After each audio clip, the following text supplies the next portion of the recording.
ಕಿತ್ತಂಡೂರು ವೆಂಕಟರಾಮ್ ಅವರ ಸಾರಥ್ಯದಲ್ಲಿ ಮೂಡಿಬರುತ್ತಿರುವ ಪಂಚ್ ಟಿವಿಗೆ ಸ್ವಾಗತ. ಕೋಲಾರ ನಗರಾಭಿವೃದ್ಧಿ ಪ್ರಾಧಿಕಾರದ ವ್ಯಾಪ್ತಿಯನ್ನು 10 ಕಿಲೋಮೀಟರ್ಗೆ ವಿಸ್ತರಿಸಿ ಆಧುನೀಕರಿಸಬೇಕು. ಕೋಲಾರ ನಗರಾಭಿವೃದ್ಧಿ ಪ್ರಾಧಿಕಾರದ ನೂತನ ಅಧ್ಯಕ್ಷ ಮೊಹಮ್ಮದ್ ಆಸಿಫ್. ಕೋಲಾರ ನಗರಾಭಿವೃದ್ಧಿ ಪ್ರಾಧಿಕಾರದ ಅಧ್ಯಕ್ಷರಾಗಿ ಕಾಂಗ್ರೆಸ್ನ ಹಿರಿಯ ಮುಖಂಡ ಮೊಹಮ್ಮದ್ ಆಸಿಫ್ ಅಲಿಯಾಸ್ ಇರ್ಷಾದ್ ಅಧಿಕಾರ ಸ್ವೀಕರಿಸಿದರು. ತಮ್ಮ ಆಯ್ಕೆಗೆ ಸಹಕರಿಸಿದ ಎಂಎಲ್ಸಿ ನಜೀರ್ ಅಹಮದ್, ಸ್ಥಳೀಯ ಶಾಸಕರಾದ ಡಾಕ್ಟರ್ ಕೊತ್ತೂರು ಮಂಜುನಾಥ್, ಎಂಎಲ್ಸಿ ಅನಿಲ್ ಕುಮಾರ್, ಕೋಲಾರ ಜಿಲ್ಲೆ ಎಲ್ಲ ಕಾಂಗ್ರೆಸ್ ಮುಖಂಡರು, ಕಾರ್ಯಕರ್ತರು ಎಲ್ಲರಿಗೂ ಅಭಿನಂದನೆಗಳನ್ನು ತಿಳಿಸಿದ್ದಾರೆ. ಸುಮಾರು ವರ್ಷಗಳಿಂದ ಅಭಿವೃದ್ಧಿ ಕಾಣದೆ ನೆನೆಗುದಿಗೆ ಬಿದ್ದಿರುವ ಕೋಲಾರ ನಗರಾಭಿವೃದ್ಧಿ ತಮಕ ಬಡಾವಣೆ ಸಾಕಷ್ಟು ಅಭಿವೃದ್ಧಿ ಹೊಂದಬೇಕಾಗಿದೆ. ಮೂಲಭೂತ ಸೌಕರ್ಯಗಳಾದ ಕುಡಿಯುವ ನೀರು, ಒಳಚರಂಡಿ, ವಿದ್ಯುತ್, ವಿಶೇಷ ನಗರ ಸಾರಿಗೆ, ಬಸ್ ವ್ಯವಸ್ಥೆ, ರಸ್ತೆಗಳ ಅಭಿವೃದ್ಧಿ ಮುಂತಾದ ಸೌಕರ್ಯಗಳನ್ನು ಪೂರ್ಣಗೊಳಿಸುವ ಗುರಿ ಇದೆ. ಸುಮಾರು 20 ವರ್ಷಗಳಿಂದ ನಗರಾಭಿವೃದ್ಧಿ ವ್ಯಾಪ್ತಿಗೆ ಸೇರುವ ಪ್ರದೇಶ ಸೀಮಿತವಾಗಿದ್ದು, ಇದನ್ನು ನಗರದ 10 ಕಿಲೋಮೀಟರ್ ವ್ಯಾಪ್ತಿಗೆ ವಿಸ್ತರಿಸಿದರೆ ಮಾತ್ರ ನಗರಾಭಿವೃದ್ಧಿ ಪ್ರಾಧಿಕಾರವು ಪ್ರಗತಿ ಹೊಂದಲು ಸಾಧ್ಯ. ನಗರಾಭಿವೃದ್ಧಿ ಪ್ರಾಧಿಕಾರದ ಕಚೇರಿ ಕೊರತೆ ಇರುವ ಸಿಬ್ಬಂದಿ ಶೀಘ್ರ ತುಂಬಬೇಕಾಗಿದೆ. ಹೀಗೆ 10 ಹಲವು ಕೋಲಾರ ನಗರವನ್ನು ಉನ್ನತೀಕರಿಸಲು ಅತ್ಯಾಧುನಿಕ ಶಾಶ್ವತ ಯೋಜನೆಗಳನ್ನು ಜಾರಿ ಮಾಡುವ 10 ಹಲವಾರು ಚಿಂತನೆಗಳು ಇದೆ ಎಂದವರು ತಮ್ಮನ್ನ ಭೇಟಿಯಾದ ಪಂಚ್ ಟಿವಿಯೊಂದಿಗೆ ಏನು ಹೇಳಿದ್ದಾರೆ ಬನ್ನಿ ಕೇಳೋಣ. ಅದು ಮೊನ್ನೆ ಸ್ಟ್ರೈಕ್ ಮಾಡಿದ್ದಾರೆ, ಆಮೇಲೆ ಒಪ್ಕೊಂಡಿದ್ದಾರೆ, ಮಾಡ್ತೀವಿ ಹೇಳ್ಬಿಟ್ಟು.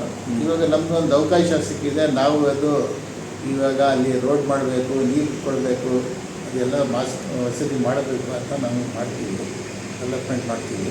ಇವಾಗಲೇ ನಾವು ಕಮಿಷನರ್ ಹತ್ರನೂ ಮಾತಾಡಿದ್ದೀನಿ. ಇವೆಲ್ಲ ಇಮಿಡಿಯೇಟಾಗಿ ಎಲ್ಲ ಕೆಲಸಗಳಾಗಬೇಕು ಅಂತ ಇಲ್ಲಿ ಸಭೆ ತಗೊಳ್ತೀವಿ. ಸಭೆಯಲ್ಲಿ ಇಟ್ಟು ಎಲ್ಲ ಡೆವಲಪ್ಮೆಂಟ್ ಮಾಡಿಸ್ತೀವಿ. ಆಗೋದಷ್ಟು ಬೇಗ ಫಸ್ಟು ನಮ್ಮ ಲೇಔಟಿಗೆ ಕೆಲಸ ಮಾಡ್ತೀವಿ. ಇವಾಗ ಎಲ್ಲ ಪರಿಶೀಲನೆ ಮಾಡಿದೆ ನಮ್ಮ ಸ್ಟಾಫ್ ಎಷ್ಟಿದೆ ಏನಿದೆ ಅಂತ. ಸುಮಾರು ನಮ್ಮ ಸ್ಟಾಫು ಒಂದು 11-12 ಜನ ಬೇಕಿಲ್ಲಿ. ಅದರಲ್ಲಿ ಎಷ್ಟು ಜನ ಇದ್ದಾರೆ ಅಂದರೆ ಬರೀ 3-4 ಜನ ಸ್ಟಾಫ್ ಇದ್ದಾರೆ. 3-4 ಜನಲ್ಲಿ ಪಾಪ ಅವರು ಏನು ಮಾಡ್ತಾರೆ ಇಲ್ಲಿ ಕೆಲಸ, ಏನು ಮಾಡೋಕ್ಕಾಗೋದಿಲ್ಲ. ಅದಕ್ಕೆ ನಾವು ಫಸ್ಟು ನಮ್ಮ MLA ಅವ್ರ ಹತ್ರ, ನಮ್ಮ ನಜೀರ್ ಸಾಹೇಬ್ರ ಹತ್ರ, ನಮ್ಮ MLC ಅನಿಲ್ ಸಾಹೇಬ್ರ ಹತ್ರ ಇವೆಲ್ಲ ನಾವು ಹೇಳಿ ನಾವು ಸ್ಟಾಫ್ ಫಸ್ಟ್ ಸರ್ವ್ ಮಾಡ್ಕೋಬೇಕು. ಚರ್ಚಿಸಿ ನಾವು ಸರ್ವ್ ಮಾಡ್ತೀವಿ. ಸರ್ವ್ ಮಾಡಿಬಿಟ್ಟು ಇಲ್ಲಿ ಫಸ್ಟ್ ನಮಗೆ ಸ್ಟಾಫ್ ಬೇಕು. ಸ್ಟಾಫ್ದು ಭಾಳ ಕೊರತೆ ಇದೆ, ಸ್ಟಾಫೇ ಇಲ್ಲ ಇಲ್ಲಿ. ಪಾಪ ಏನು ಮಾಡೋಕ್ಕಾಗೋದಿಲ್ಲ. ಒಬ್ಬರು 3-4 ಕೆಲಸ ಮಾಡ್ತಾಯಿರಲ್ಲ. ಅವ್ರು ಯಾವ ಥರ ಕೆಲಸ ಮಾಡಬೇಕು, ಕೆಲಸ ಮಾಡೋಕ್ಕೆ ಆಗೋದಿಲ್ಲ, ಸಾಧ್ಯನೇ ಇಲ್ಲ.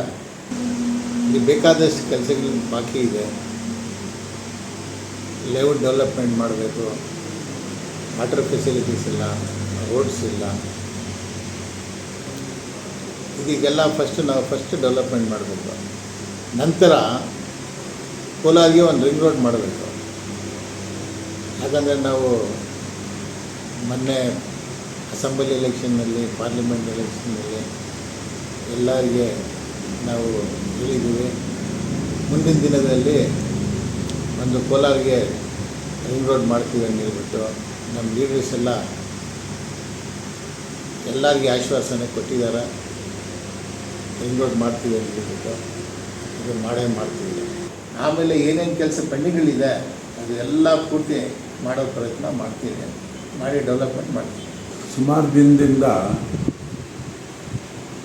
ಅಲ್ಪಸಂಖ್ಯಾತರ ಮತ್ತು ಬಹುಸಂಖ್ಯಾತರ ಎಲ್ಲರದ್ದು ಒಂದು ಬೇಡಿಕೆ ಇತ್ತು.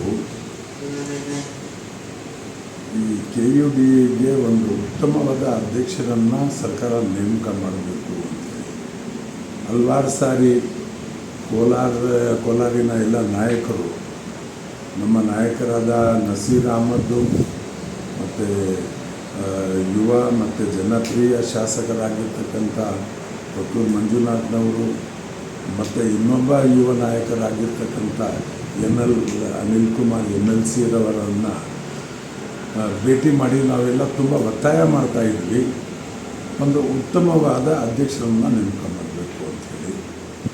ಸೊ ಹಾಗಾಗಿ ನಮ್ಮೆಲ್ಲರ ಒತ್ತಡದ ಮೇರೆಗೆ ಉತ್ತಮವಾದ ಒಂದು ಅಧ್ಯಕ್ಷರನ್ನ ನೇಮಕ ಮಾಡಿದ್ದಾರೆ. ಅದಕ್ಕೆ ನಾವು ಇವ್ರನ್ನ ಎಲ್ಲ ನಮ್ಮ ನಾಯಕರನ್ನ ಎಲ್ಲ ಧನ್ಯವಾದಗಳನ್ನು ಅರ್ಪಿಸ್ತೇವೆ.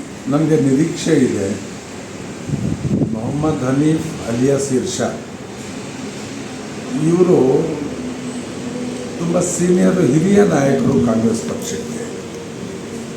ಈ ಹಿಂದೆ ಸುಮಾರು ಇವರು ಚಿಕ್ಕ ವಯಸ್ಸಲ್ಲೇ NUCIನಲ್ಲಿ ಅಲ್ಲಿಂದ ಬೆಳೆದು ಬಂದವರು, ಯೂತ್ ಕಾಂಗ್ರೆಸ್ಸಲ್ಲಿಂದ ಬೆಳೆದು ಬಂದವರು.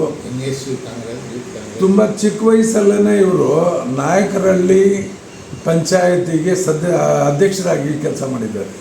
ಗ್ರಾಮ ಪಂಚಾಯತಿ ಮತ್ತು ಈ ಕೋಲಾರ ಜಿಲ್ಲಾ ಕಾಂಗ್ರೆಸ್ ಕಮಿಟಿಯ ಅಲ್ಪಸಂಖ್ಯಾತರ ಇಲಾಖೆಗೆ ಸುಮಾರು ಒಂದು 8-10 ವರ್ಷದಿಂದ ಅಧ್ಯಕ್ಷರಾಗಿಯೂ ಉತ್ತಮ ಸೇವೆಯನ್ನು ಸಲ್ಲಿಸಿದ್ದಾರೆ.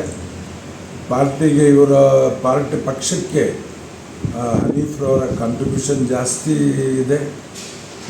ಇದನ್ನು ಎಲ್ಲ ಗಮನಿಸಿ ನಮ್ಮ ನಾಯಕರು ಅವ್ರನ್ನ ಈ ಹುದ್ದೆಯನ್ನು ಕೊಟ್ಟಿದ್ದಾರೆ. ಸೊ ಹಾಗಾಗಿ ನಾವು ಖುಷಿ ಪಡ್ತೀವಿ ಮತ್ತು ನಮ್ಮ ನಾಯಕರಿಗೆ ಧನ್ಯವಾದಗಳನ್ನು ಸಲ್ಲಿಸ್ತೀವಿ.